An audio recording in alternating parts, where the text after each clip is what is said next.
Hello guys, कैसे हो आप सब? Hope you are doing well. And finally, this channel is dedicated to Mr. Ajay Jairam, the actor. But after the permission from his side, and ये मैं मेरे video भी posted कर सकता हूँ अभी ये चैनल पे, उन्होंने जैसे अप्रूवल दे दिया है. Then finally, I'm today talking about the VFS Global Mumbai experience and how is the process is there. And कितना टाइम लगता है, क्या लोकेशन है एग्जैक्टली और कैसे आपको जाना है, उन सभी के बारे में आज मैं आपको डिस्कस करूँगा इस टॉपिक में, इस वीडियो में. And finally I have a appointment on August 23rd at VFS Mumbai. And वहाँ पे प्रोसेस बहुत स्मूथली हो गया finally after all without any kind of problems. And मेरा अपॉइंटमेंट टाइमिंग था 11:45. सो मैं, क्योंकि मुंबई का आप सब जानते ही हो कि ऑफिस आवर्स में ट्रैफिक बहुत ज़्यादा ही बढ़ जाता है. सो मैंने पहले ही वो उसको नज़र में रखते हुए मैं घर से जल्दी निकला था. मलाड वेस्ट से निकला था मैं अराउंड 9:30 समथिंग. स्टिल मैं वहाँ पे जब जो लोकेशन था मेरा महालक्ष्मी वेस्ट, वहाँ पे भी मैं अराउंड 10:45 समथिंग पहुँचा था. तो मुझे करीबन 1 घंटा लगे था.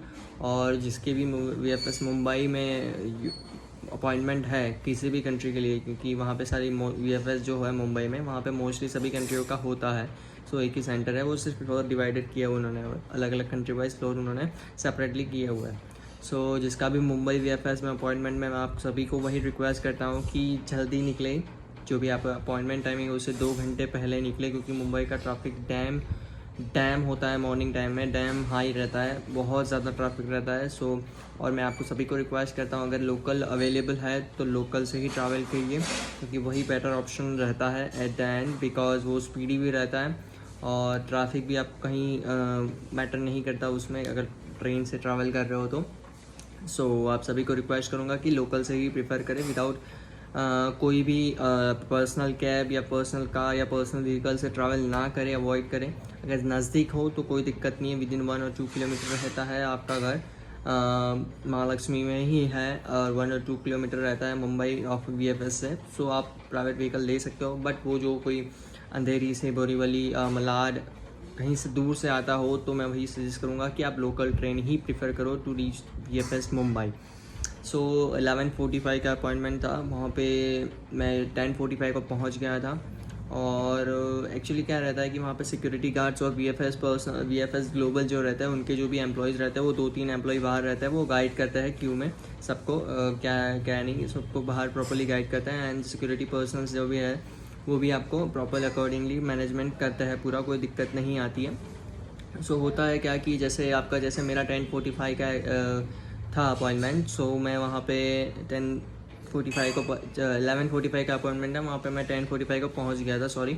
सो 15 मिनट्स बिफोर वो लोग सिक्योरिटी है वो क्यू अरेंज करते हैं. जैसे कि मेरा 11:45 का था ना, तो उन्होंने मुझे 11:30 को बुला लिया था कि आपका टर्न शुरू हो गया है, जिसका 11:45 का अपॉइंटमेंट है. 15 मिनट्स बिफोर वो लोग स्टार्ट करता है क्यू अपॉइंटमेंट के लिए. सो मैं वहाँ पे खड़ा रहा तो उन्होंने बताया कि कितना बजे का अपॉइंटमेंट. उन्होंने लिस्ट चेक किया, मेरा अपॉइंटमेंट लेटर था वो चेक किया, उसके बाद बोला कि यहाँ क्यू में खड़े रही है. फिर VFS ग्लोबल के पर्सनल्स आते हैं. सो आपको अकॉर्डिंगली गाइड करता है कि ये प्रीमियम सर्विस है, प्रीमियम लॉन्च है, वो भी ले सकते हो आप. प्रायोरिटी सर्विस के बारे में आपको थोड़ा गाइड करते हैं. एंड देन आपको अंदर भेजते हैं. जैसे ही काउंटर नंबर 1 से अंदर गेट नंबर 1 से एंटर करते हो, वहाँ पे एक सिक्योरिटी पर्सनल खड़ा रहता है. सो आपका अपॉइंटमेंट लीटर होता है, उसमें जो एक बार कोड रहता है वो स्कैन करके आपको अंदर अलाउ करता है और बोलता है कि आगे से गेट से एंट्री ले लो. जैसे ही हम अंदर जाते हैं, वहाँ पे सिक्योरिटी काउंटर रहता है, वहाँ पे आपको एक स्कैनिंग मशीन रहता है, उसमें से आपका जो भी बैग है, जो भी डॉक्यूमेंट्स है, वो सारे निकालना रहता है. और फिर आप खुद का भी जैसे एयरपोर्ट पे सिक्योरिटी चेक रहता है, वहाँ पे वैसे ही प्रॉपर्ली सिक्योरिटी चेक करके अंदर आपको अलाउ करते हैं. और जो लैपटॉप बैग रहता है, एक बैग रहता है ज़्यादा हैवी लगेज, वो लोग अलाउ नहीं करते हैं अंदर. सो मेक श्योर कि आप जब भी अगर अदर स्टेट से ट्रैवल कर रहे हो तो आपको लिमिटेड बैगेजेस अलाउज है अंदर. सो एक ही बैग अलाउ है मोस्टली. सो आप अकॉर्डिंगली अपना प्लान करिएगा. तो अंदर जाते ही अब वो आपको वहाँ पे एक रिसेप्शन काउंटर रहता है, वहाँ पे एक लेडी बैठी रहती है, वो आपको पूछती है कि कौन सी कंट्री के लिए अप्लाई किया है and how many applications you have. So वहाँ पे वो जैसे मेरा एक ही एप्लीकेशन था तो मेरे को बताया कि आप फर्स्ट लिफ्ट लेके डायरेक्टली फर्स्ट फ्लोर पे चले जाइए, क्योंकि UK और ऑस्ट्रेलिया का मे बी सेम फ्लोर पे है, सिर्फ साइड्स अलग अलग, लेफ्ट एंड राइट का डिफरेंस है. सो मेरा फर्स्ट स्लिप लिया और देन आफ्टर मैं वहाँ पे ऊपर फर्स्ट फ्लोर पे चला गया। वहाँ पे एक सिक्योरिटी काउंटर रहता है, वहाँ पे एक लेडी बैठी रहती है, वो आपका डॉक्यूमेंट, पासपोर्ट, जो भी आपके डॉक्यूमेंट्स ओरिजिनल रहता है वो जो अंदर सबमिट करवाने रहते हैं वो बाहर से अरेंज करके आपको अंदर भेजती है। फिर वो बोलती है कि आप अंदर चले जाइए और वेट करिए क्यू में। सो अंदर जाते ही मेरा क्यू था, एक मेरे आगे एक पर्सन थे जिनकी 3 एप्लीकेशन थी। थोड़ा मुझे 5-10 मिनट का टाइम लग गया, बट इतना कुछ टाइम ज़्यादा कंज्यूमिंग नहीं था। पानी वानी का फैसिलिटी है, वाटर जग वहाँ पे रखे हुए, तो अगर आपको पानी पीना है तो वहाँ पे आप फैसिलिटी अवेलेबल है, and washroom also that, so don't worry about anything. And जैसे ही मेरा टर्न आया, वो लेडी जो ऑफिस के अंदर रिसेप्शन काउंटर रहता है, वहाँ पे आपको फर्स्ट ऑफ ऑल वो आपके जो भी सारे डॉक्यूमेंट्स आपको देने हैं आपके एप्लीकेशन के लिए, वो सारे पूछते हैं कि आपके जो भी एप्लीकेशन में डॉक्यूमेंट आपको अटैच करना चाहते हो वो हमें दे दीजिए।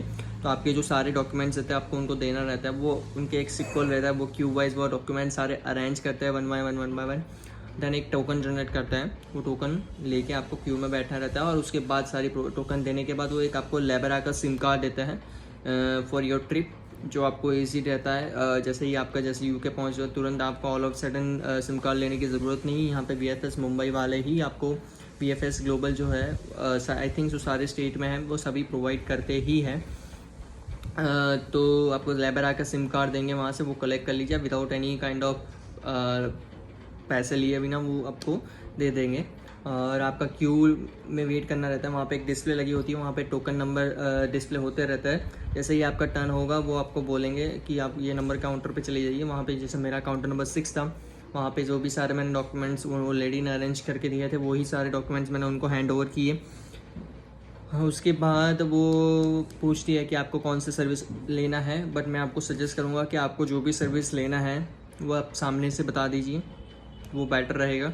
कि जैसे मैंने ब्रॉन्ज पैच ऑलरेडी परचेज़ किया हुआ था, तो उसने पूछा था, तो मैंने बोला था कि मुझे प्रायोरिटी सर्विस लेनी है, तो मैंने अपने वीज़ा एप्लीकेशन के लिए प्रायोरिटी सर्विस लिया था। इस costing around 23,468 something including all taxes. और डॉक्यूमेंट अगर स्कैन नहीं किए ऑनलाइन आपने तो वो आपको पूछता है कि डॉक्यूमेंट स्कैनिंग नहीं किया आपको तो 1000 रुपये डॉक्यूमेंट स्कैनिंग का चार्जेस रहेगा। तो accordingly document scanning plus priority visa service का मेरा टोटल अमाउंट हुआ था 24,468 रुपीज़ ओनली। और वो आपको बाजू के काउंटर पे कैश और कार्ड दोनों मीडियम से आप पे कर सकते हो। तो मैंने वो पे किया था। उसके बाद मुझे काउंटर नंबर 6 पे वापस बुलाया गया था, जो लेडी ने मुझे पहले अटेंड किया था। फिर वहाँ पे मेरा पासपोर्ट जो सारे डॉक्यूमेंट स्कैन करके उन्होंने जो भी डॉक्यूमेंट्स थे वो स्कैन करके रिटर्न कर दिए थे ओरिजिनल, और वो सब मैंने ले लिया। उन्होंने बोला था ये पासपोर्ट एक और एक रिसीट देते हैं आपको, पेमेंट रिसीट, और जो भी आपने प्रीमियम सर्विसेज ली हुई है उसका एक लिस्ट देते हैं, वही रिसीट में लिखा हुआ होता है सब।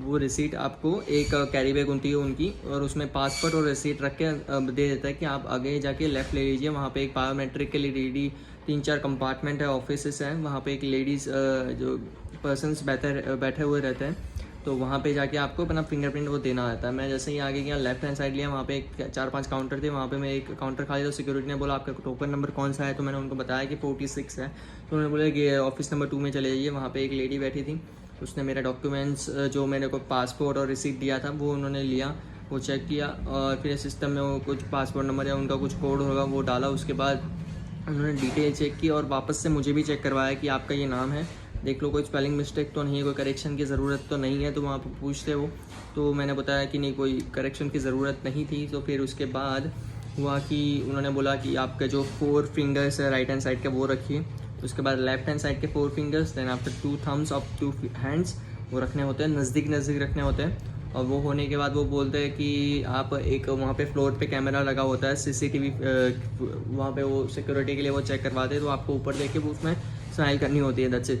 और उसके बाद फ़ोटो कैप्चरिंग रहता है कि आपको फ़ोटो खिंचवाना पड़ता है वहाँ पे DSLR से, वहाँ पे लेडी के पास रहता है ये सेटअप पूरा। आपको अगर ग्लासेस है आपको ग्लासेस निकालने पड़ेंगे वहाँ पे, और वो DSLR में देखना पड़ेगा। और फ़ोटो कैप्चर करने के बाद वो बोलता है 5 मिनट लगता है मैक्सिमम पूरा प्रोसेस होने के लिए। उसके बाद वो लोग बोलते हैं कि आप हो गया आपका, आप एग्ज़िट ले सकते हो और नीचे से ग्राउंड फ्लोर से निकल सकते हो।